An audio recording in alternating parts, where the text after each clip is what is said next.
Welcome and thank you for joining me on my creative journey.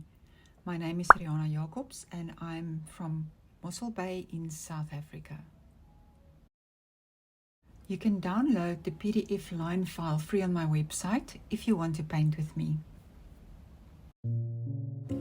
Giraffes. Giraffes are tall, so long and lanky. They never have a need for a big white hanky. Their heads are high, way up in the sky. They watch pretty clouds as they pass them by. If they need a drink, they don't need to go to the sink. They reach down, way down, till they touch the ground. Lap up the water like good giraffes oughta. They have knobby long legs shaped like pigs and look like they're walking on stilts, not legs.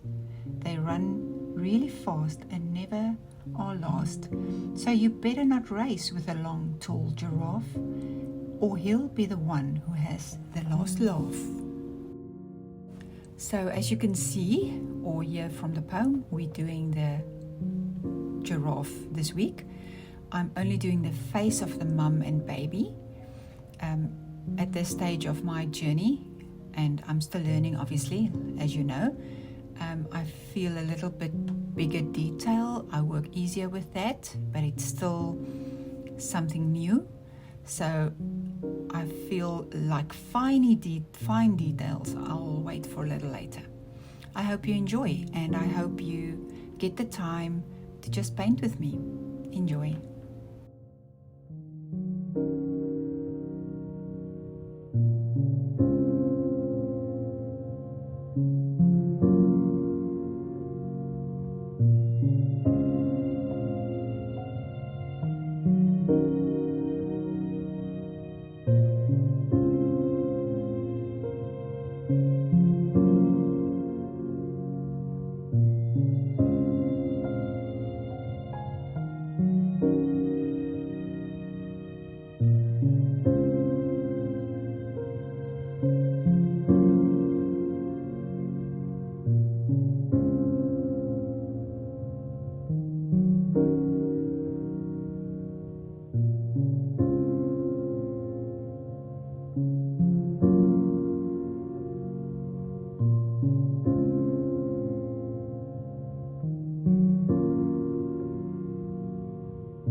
The Little Farmer. There was a certain village where lived many rich farmers and only one poor one, whom they called the Little Farmer. He had not even a cow, and still less had he money to buy one. And he and his wife greatly wished for such a thing. One day he said to her, "Listen, I have a good idea. It is that your godfather, the joiner, shall make us a calf of wood and paint it brown, so as to look just like any other. And then, in time, perhaps, it will grow big and become a cow."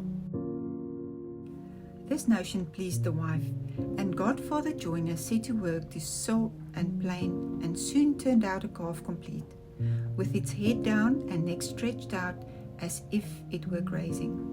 The next morning, as the cows were driven to pasture, the little farmer called out to the drover, "Look here, I've got a little calf to go, but it is still young and must be carried."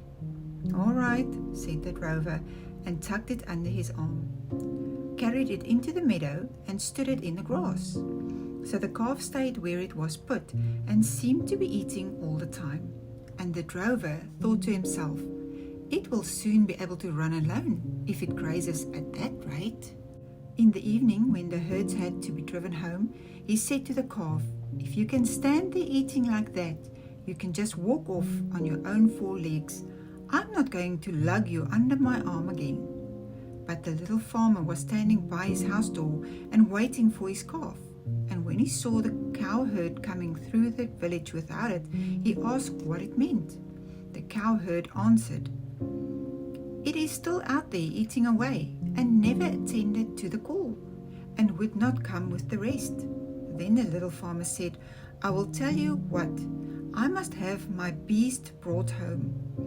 And they went together through the fields in quest of it, but someone had stolen it and it was gone. And the drover said, "Mostly likely it has run away." But the little farmer said, "Not it," and brought the cow herd before the bailiff, who ordered him for his carelessness to give the little farmer a cow for the missing calf. So now the little farmer and his wife possessed their long wished for cow. They rejoiced with all their hearts, but unfortunately they had no fodder for it and could give it nothing to eat, so that before long they had to kill it. Its flesh they salted down, and the little farmer went to the town to sell the skin and buy a new calf with what he got for it.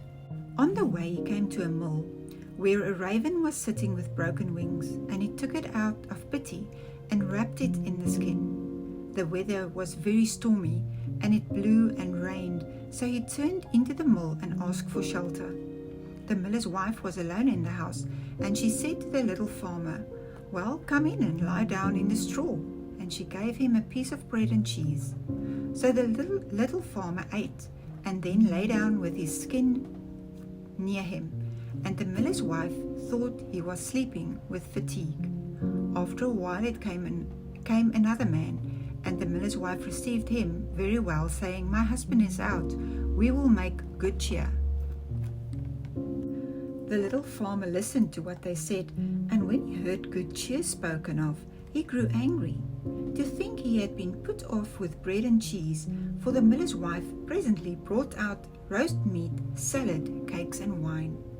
Now as the pair were sitting down to their feast, there came a knock at the door. "Oh dear," cried the woman, "it is my husband."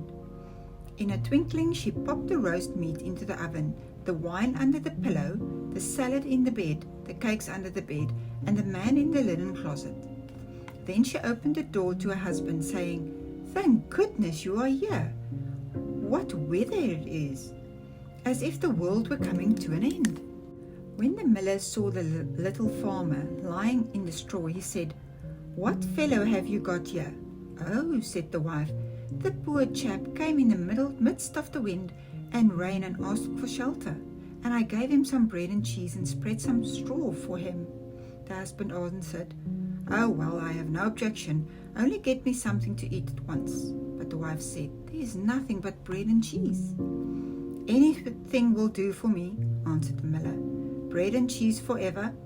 And catching sight of the little farmer, he cried, "Come along, keep me company." The little farmer did not wait to be asked twice. He sat down and ate. After a while the miller noticed the skin lying on the ground with a raven wrapped up in it, and he said, "What have you got there?" The little farmer answered, "A fortune teller." And the miller asked, "Can you tell my fortune?" "Why not?" asked the little farmer. "He will tell you 4 things, and the 5th he keeps to himself." Now the miller became very curious and said, "Ask him to say something." And the little farmer pitched the raven so that it croaked, "Krr, krr." "What does he say?" asked the miller. And the little farmer answered, "First he says that there is wine under the pillow." "That would be jolly," cried the miller, and he went to look and found the wine, and then asked, "What next?" So the little farmer made the raven croak again, and then said, "He said secondly that there is a roast meat in the oven." "That would be jolly," cried the miller, and he went to look and found the roast meat. The little farmer made the fortune teller speak again and then said, "He says, thirdly, that there is a salad in the bed." "That would be jolly," cried the miller, and went and looked and found the salad. Once more the little farmer pinched a raven so that it croaked and said, "He says, fourthly and lastly, that there are cakes under the bed." "That would be jolly," cried the miller, and he went and looked and found the cakes. And now the two sat down to table, and the miller's wife felt very uncomfortable, and she went to bed and took all the keys with her.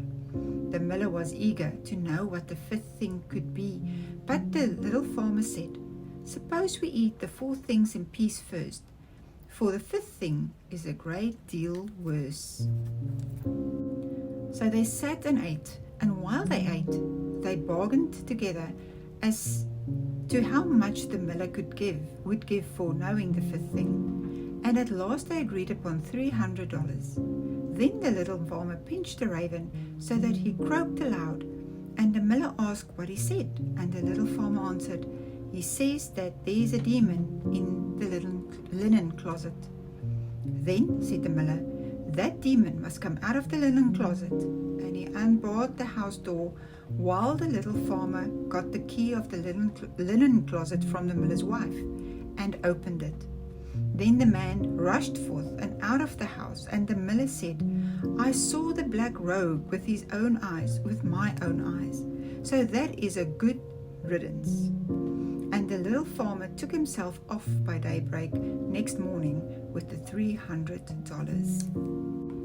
And after this, the little farmer by degrees got on in the world and built himself a good house. And the other farmer said, "Surely the little farmer has been where it rained gold pieces, and has brought home money by the bushel." And he was summoned before the bailiff to say whence his riches came. And all he said, "I sold my calf's skin for $300. When the other farmers heard this, they wished to share such good luck, and ran home, killed all their cows, skinned them in order to sell them also for the high price as the little farmer. And the bailiff said, "I must be beforehand with them." So he sent his servant into the town to the skin buyer, and he only gave her $3 for the skin, and that was farthing better than the others. For when they came, they did not get as much as that, for the skin buyer said, "What am I to do with all these skins?" Now the other farmers were very angry with the little farmer for misleading them, and they vowed vengeance against him and went to complain of his deceit to the bailiff.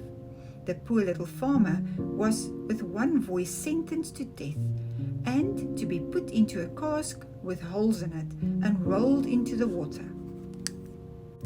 So he was led to execution, and a priest was fetched to say a mass for him, and the rest of the people had to stand at a distance.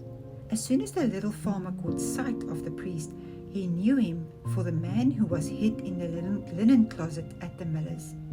And he said to him, "As I let you out of the cupboard, you must let me out of this cask." At that moment, a shepherd passed with a flock of sheep, and the little farmer, knowing him to have a great wish to become bailiff, himself called out with all his might, "No, I will not, and if all the world asked me, I will not." The shepherd, hearing him, came up and asked him what it was he would not do. The little farmer answered, "They want to make me bailiff. If I sit in the cask, but I will not do it." The shepherd said, "If that is all there is to do in order to become bailiff, I will sit in the cask and welcome." And the little farmer answered, "Yes, that is all. Just you get into the cask and you will become bailiff." So the shepherd agreed and got in, and the little farmer fastened on the top. Then he collected the herd of sheep and drove them away. The priest went back to the parish assembly and told them the mass had been said. Then he came and began to roll the cask into the water, and as it went, the shepherd inside called out, "I consent to be bailiff." They thought that it was the little farmer who spoke, and they answered, "All right, but first you must go down below and look about you a little." And they rolled the cask into the water. Upon that the farmers went home, and when they reached the village, there they met the little farmer driving a flock of sheep, and looking quite calm and content. The farmers were astonished and cried, "Little farmer, whence come you? How did you get out of the water?" "Oh, easily," answered he. "I sank and sank until I came to the bottom. Then I broke through the cask and came out of it, and there were beautiful meadows and plenty of sheep feeding, so I've brought away this flock with me." Then said the farmers, "Are there any left?" "Oh yes," answered the little farmer, "more than you can possibly need." Then the farmers agreed that they would go and fetch some sheep also, each man a flock for himself, and the bailiff said, "Me first." And they all went together, and in the blue sky there were little fleecy clouds like lambskin, and they were reflected in the water, and the farmers cried out, "There are the sheep down there at the bottom." When the bailiff heard that, he pressed forward and said, "I will go first and look about me, and if things look well, I will call you." And he jumped plump into the water, and they all thought that the noise he made meant "come." So the whole company jumped in one after the other. So perished all the proprietors of the village, and the little farmer, as sole heir, became a rich man.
My paintings are for sale on my website as prints, postcards, bookmarks, greeting cards and mugs.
thank you so much for watching. Please consider subscribing to my channel if you enjoyed the content. I post every Monday. See you soon.